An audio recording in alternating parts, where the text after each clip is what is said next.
Hello बेटा, welcome to M12। ये class 6 का मॉर्निंग का पेपर है बेटा, साइंस का। ठीक है, जो कल आया था। और मैं इसको सोल्व कर रहा हूँ बेटा आपके लिए, थोड़ा प्रैक्टिस के लिए। आपको थोड़ा बहुत समझ में आ जाएगा। तो पेपर आपका 2.5 घंटे का होगा। क्वेश्चन जो आपके मार्च से 60 अंक के होंगे बेटा। जो आपके सेक्शन है, इसमें 3 सेक्शन आएंगे, 3 खंड होंगे, ABC। और सबके आगे मार्क नंबर दिए हुए हैं बेटा। और जो ए में है बेटा, क्वेश्चंस जो ए में है, जैसे कि सेक्शन ए दिया हुआ है, उसमें क्वेश्चन आपके कैसे होंगे, ऑब्जेक्टिव होंगे बेटा। बहुत छोटे छोटे आंसर लिखने होंगे उसमें, 1 वर्ड या 1 सेंट 8 लाइन में लिखने होंगे आपको। बी और सी में जो क्वेश्चन होंगे थोड़े लंबे से होंगे, छोटे छोटे और बड़े होंगे बेटा। और उनको और साथ में कैसे होंगे, कॉम्पिटेंसी बेस्ड, मतलब योग्यता पर आधारित। फटाफट से टाइम ना लेते हुए स्टार्ट करते हैं पेपर को। पहला क्वेश्चन सेक्शन ए में क्या है आपका, फिल इन द ब्लैंक्स है बेटा। बहुत ईजी है ये। आपको दिया हुआ है कि भाई एक परिवेश में पौधे, जंतु एवं सूक्ष्म जीव उसके डैश घटक होते हैं। In habitat plants, animal and micro organisms are dash factor of that habitat. तो बेटा ये होते हैं आपके जैविक। क्या होते हैं ये? जैविक मतलब आपका बायोटिक। ठीक है, बायोटिक फैक्टर है बेटा। बायोटिक मतलब जिनमें जीवन होता है, इनमें सब में जीवन होता है। बायोटिक है, जैविक है। अगला क्वेश्चन है बेटा, पौधे की डैश मिट्टी से जल एवं खनिज पदार्थों का अवशोषण करती है। ठीक है।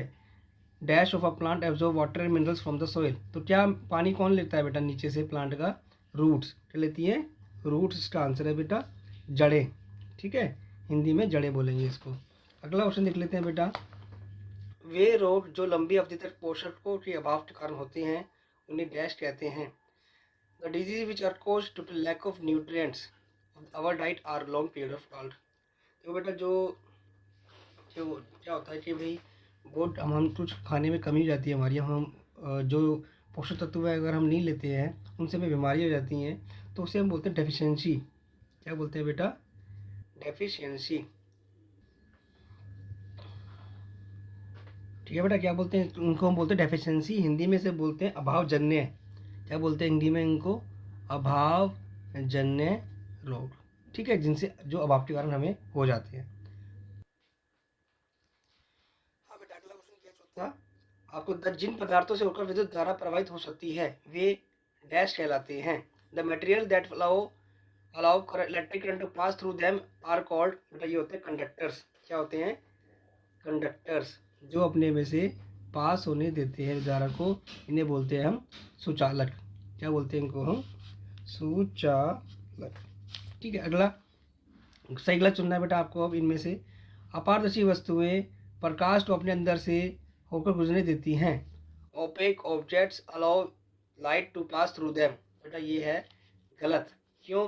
जो अपारदर्शी मतलब जिसके आर पार देखा नहीं जा सकता। जैसे मान लो टेबल है, टेबल ले लिया आपने, गत्ता ले लिया, उसके आर पार जा सकता, देख सकता, प्रकाश चला जाएगा बेटा? नहीं जाएगा।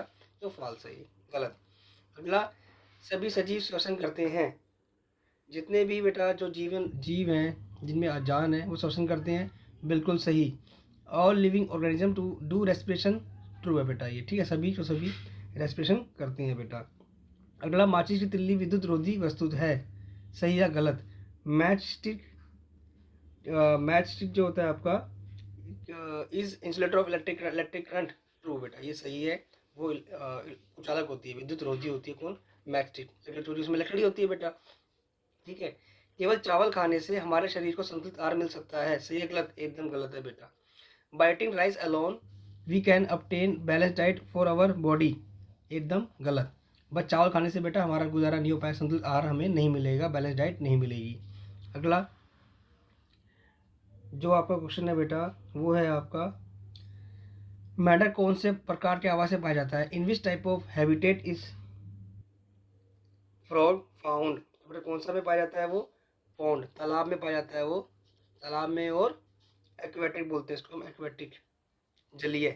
ठीक है, हम इसे लिखेंगे तालाब और जलीय। अगला, एक वस्तु का नाम लिखिए जिसमें हमें प्रकाश के परावर्तन से अपने चेहरे का स्पष्ट प्रतिबिंब प्रताप होता है।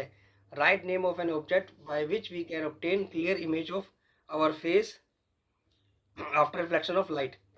हम चेहरा इसमें देते हैं, मिरर में देते हैं, दर्पण में देते हैं। तो सिर्फ आपका लिखना आंसर दर्पण, मतलब आपका दर्पण मतलब मिरर, आपका इसका आंसर है। मिरर में हम चेहरा देते हैं बेटा अपना। ठीक है, पत्तियों में पाई जाने वाली रेखित संरचनाओं को क्या कहते हैं? What do we call the line design found on leaves? इसे बोलते हैं बेटा विनेशन। क्या बोलते हैं इसे हम? विनेशन। जिसे हम क्या बोलते हैं हिंदी में? बोलते हैं बेटा से पर्णवृत्त। पर्णवृत्त। मतलब देखिए बेटा क्वेश्चन, एक कारण बताइए जब हम एक विद्युत परिपथ में लगा विद्युत बल्ब विद्युत सेल से जुड़े होने पर भी दीप्त ना हो रहा हो। Write one reason when an electric bulb does not glow. ठीक है, even after the being connected to the electric cell, bulb नहीं चल रहा बेटा, वो फ्यूज हो सकता है बेटा। सिंपल सा लिखना एक वर्ड, फ्यूज हो सकता है, वो फ्यूज होगा। ठीक है, हिंदी में भी आपको लिख देना है फ्यूज, फ्यूज बल्ब। ठीक है, फ्यूज बल्ब है, इसे चल नहीं रहा वो। स्टार्ट हो गया बेटा आपका सेक्शन बी। किस प्रकार के पौधे शाक कहलाते हैं? उदाहरण दीजिए। Which type of plants are called herbs? Give an example. बेटा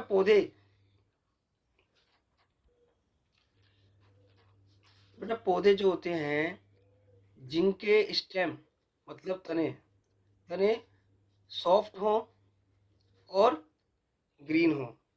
ठीक है, सॉफ्ट मतलब नाजुक हो और हरे हो जिनके तने। ठीक है, तने जिनके हरे होने चाहिए, वो पौधे जिनके हरे तने हरे हो और सॉफ्ट हो, उन्हें हम क्या बोलते हैं? शाक बोलते हैं बेटा, हर्ब कहते हैं। ठीक है, और एग्जाम्पल क्या है? टमाटो, टमाटो दे सकते हैं इसका एग्जाम्पल। टमाटो टमाटर का पौधा हो गया बेटा।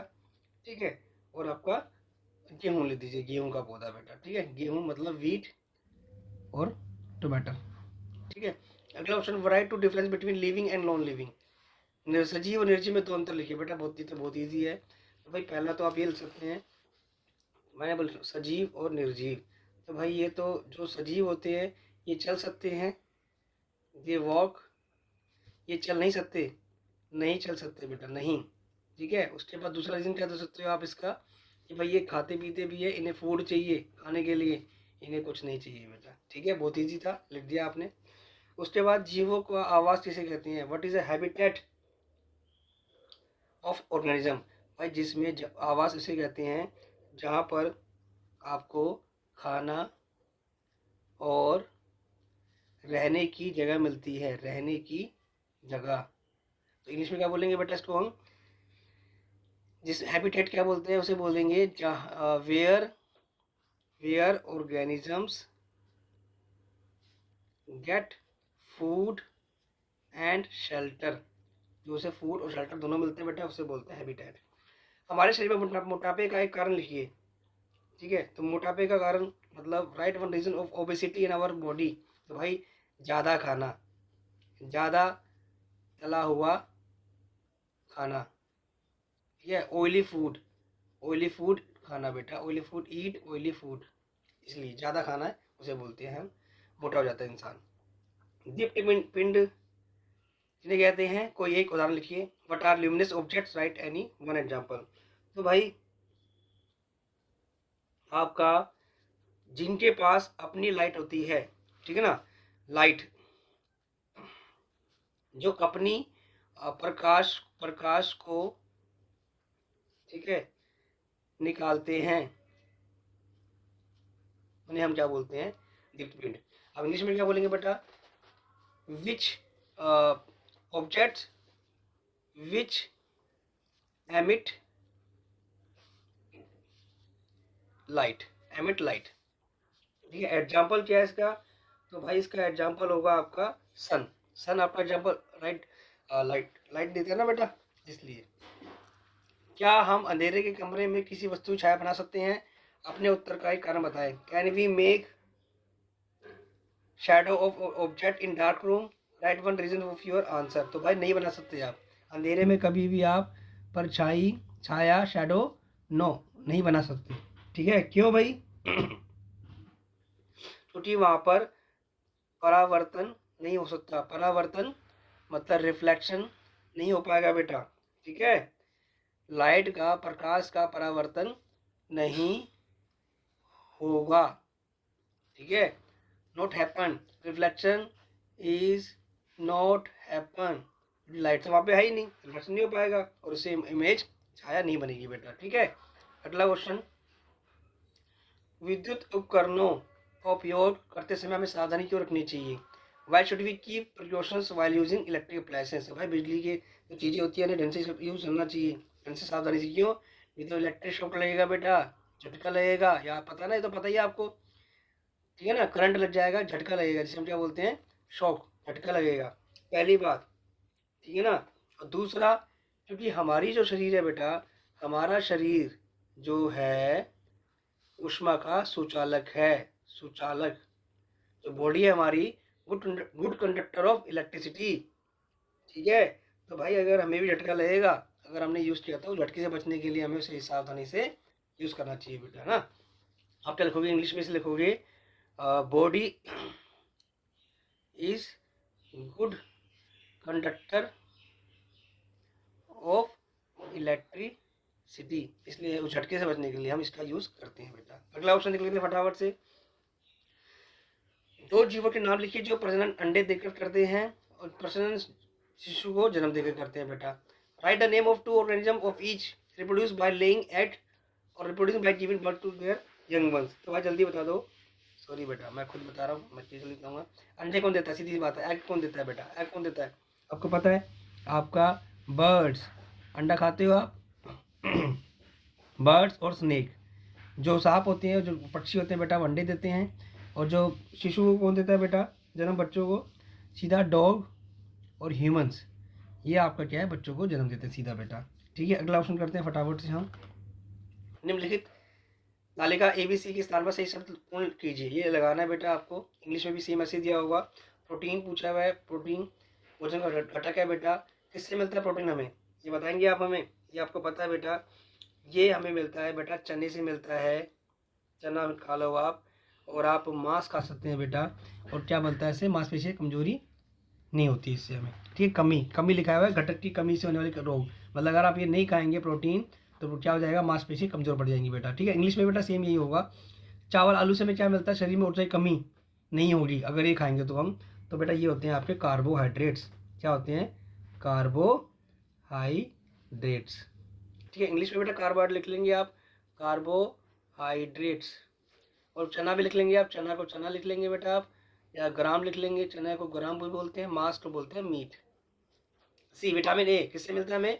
हरी सब्जी हो, गाजर से मिलता है बेटा, और इससे हमारी आँखों की रोशनी में कमी, अगर ये नहीं खाओगे आप तो आपकी आँख की रोशनी कम हो जाएगी। इसे इंग्लिश में बोलेंगे तो भाई लो विजन, दिखना कम हो जाएगा बेटा आपको, ठीक है। चलो भाई अगला क्वेश्चन करते हैं इसी में। अभावजन्य रोग किन्हें कहते हैं? ऐसे रोगों के कोई दो उदाहरण दीजिए। तो भाई मैंने बता दिया आपको कि अगर आप पोषक तत्व, सॉरी एक मिनट, अगर आप पोषक तत्व नहीं खाएंगे, ठीक है, पोषक तत्व नहीं खाएंगे, मतलब आपके जो प्रोटीन जो हम खाते हैं बेटा, प्रोटीन, कार्बोहाइड्रेट्स, ठीक है, फैट, विटामिन, ये सब अगर नहीं खाएंगे तो इन्हें क्या, इनके अभाव में, डिफिशियंसी में हमें अभावजन्य रोग हो जाते हैं बेटा, ठीक है। बीमारी क्या होगी? तो भाई सीधा अगर हम विटामिन नहीं खाएंगे बेटा, देखो विटामिन अगर नहीं खाया हमने तो सीधा सीधा क्या होता है, विटामिन ए नहीं खाया तो लो विजन, देखना बंद हो जाएगा भाई।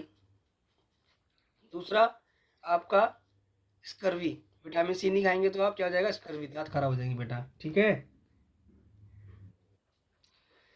तो ये हो गया आपका अभावजन्य रोग। अब आते हैं भाई, पौधे में तने के 3 कार्य लिखिए। Right 3 function of stem in plant. तो भाई क्या क्या होते हैं? तो भाई तना जब होता है ऐसे, तो जड़ में से पानी कौन लेके जाता है? तना लेके जाता है। तो पहला हो गया भाई वाटर कंडक्शन, पानी को ऊपर ले जाना, पत्तियों तक ले जाना। दूसरा बताइए बेटा, प्लांट को, पौधे को सीधा रखता है बेटा, पौधे को सीधा रखेगा मतलब कीप प्लांट स्ट्रेट, ठीक है। तीसरा पूछा है तो आप ले सकते हो बेटा, इसी पे क्या आते हैं बेटा, फ्लावर्स आते हैं। क्या आते हैं? फ्लावर्स आते हैं, आपका लीव्स आती हैं, और फ्रूट्स आते हैं बेटा, ठीक है। हिंदी में बोले तो हम, तो भाई पानी को ऊपर ले आता है तना, और सीधा खड़ा रहता है, और इसमें फूल आते हैं, फल आते हैं, लीव आती है बेटा। अगला क्वेश्चन, पौधे किस भाग में उनका भोजन बनता है? इस क्रिया का नाम भी लिखिए। कोई 2 आवश्यक सामग्री का नाम लिखिए जो पौधे में भोजन बनाने के लिए आवश्यक है। Which part of plant makes on food, also write the name of this process, write name of any 2 necessary substance required to make food by plant. तो भाई सबसे पहले भोजन कहाँ बनता है? लीफ, पत्ती में खाना बनता है भाई, ठीक है।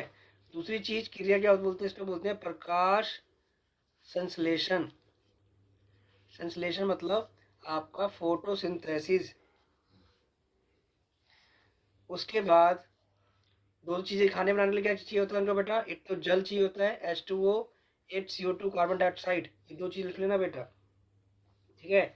और लिख लेना सूरज की रोशनी, सनलाइट भी आता है बेटा, सूरज की रोशनी भी लिख लेना, सन लाइट, ठीक है। ये हो गया आपका आंसर इसका। अगला ऑप्शन आपका क्या है? एक विद्युत परिपथ का चित्र बनाइए जिसमें विद्युत सेल, दीप्त बल्ब और ऑन स्विच विद्युत तार से जुड़े हुए हों। और draw diagram of electric circuit in which electric cell, glowing bulb and on switch are connected by conducting wire. तो भाई इसका डायग्राम मैं इसको नीचे बना के दिखाता हूँ आपको। यहाँ पे सिंपल डायग्राम आपको, ये बैटरी बना दी हमने, ठीक है। यहाँ से आपने दोनों बना दिया, इधर ऑन इधर ऑफ, ठीक है। इधर से आपने एक बल्ब लगा दिया बेटा,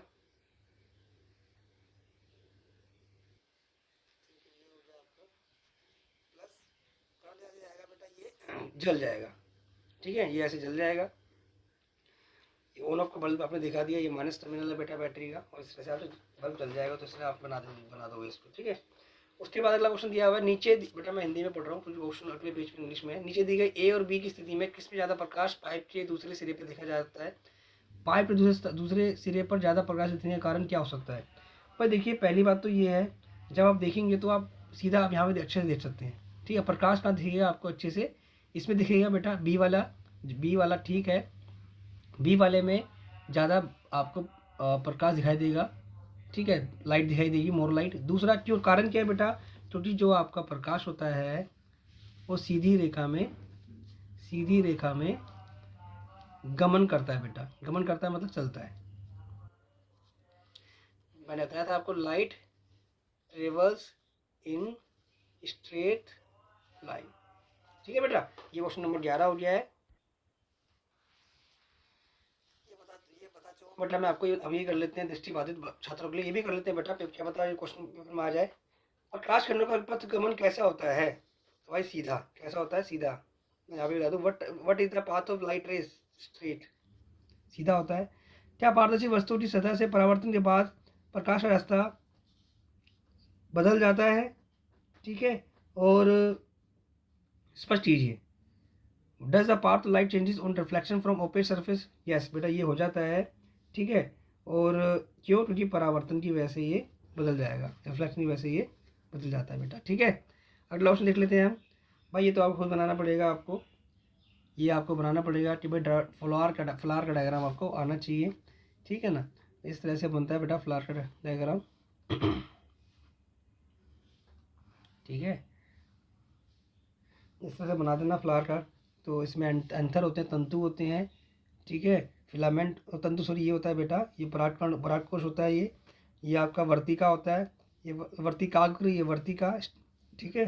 अगर मैं यहाँ लिखूँ तो ये होता है स्टिग्मा, मतलब वर्तिकाग्र।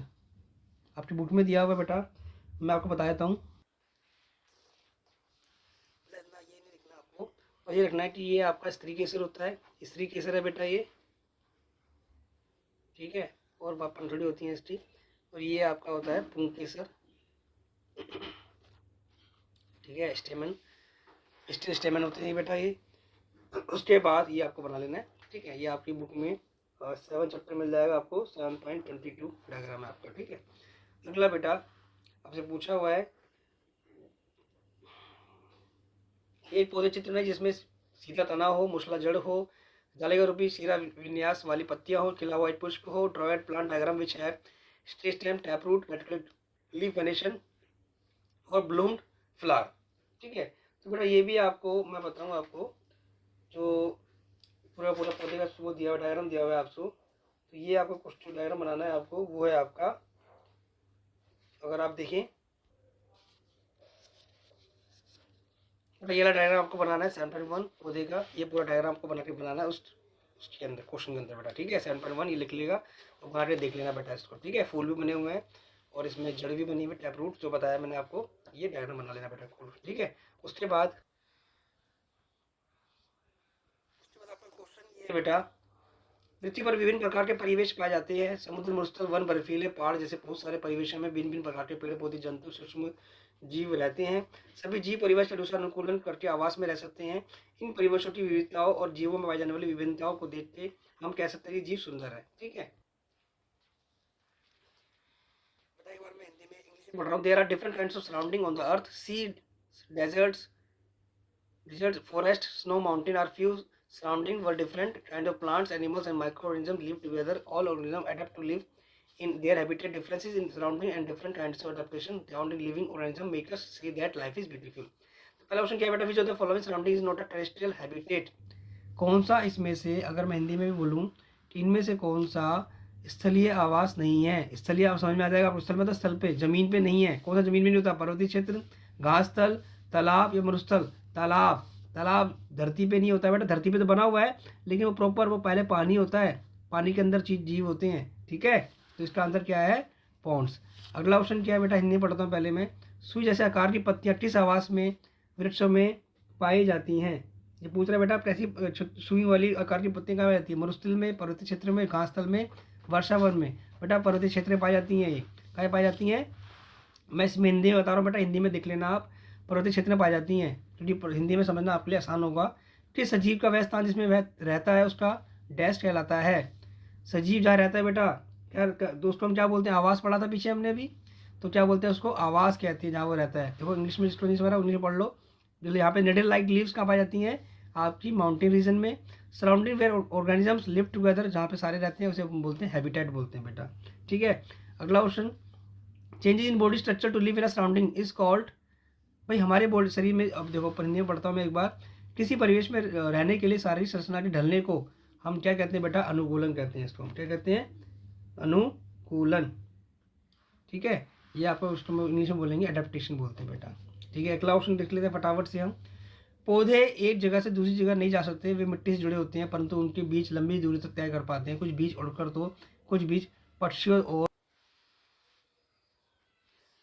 जानवर के शरीर से चिपट कर एक जगह से दूसरी जगह पहुंच जाता है। कभी कभी मानव भी बीजों को एक जगह से दूसरी जगह ले जाते हैं। अपने प्रश्न को उत्तर दीजिए बेटा, इंग्लिश में पढ़ रहा हूँ मैं एक बार पैराग्राफ।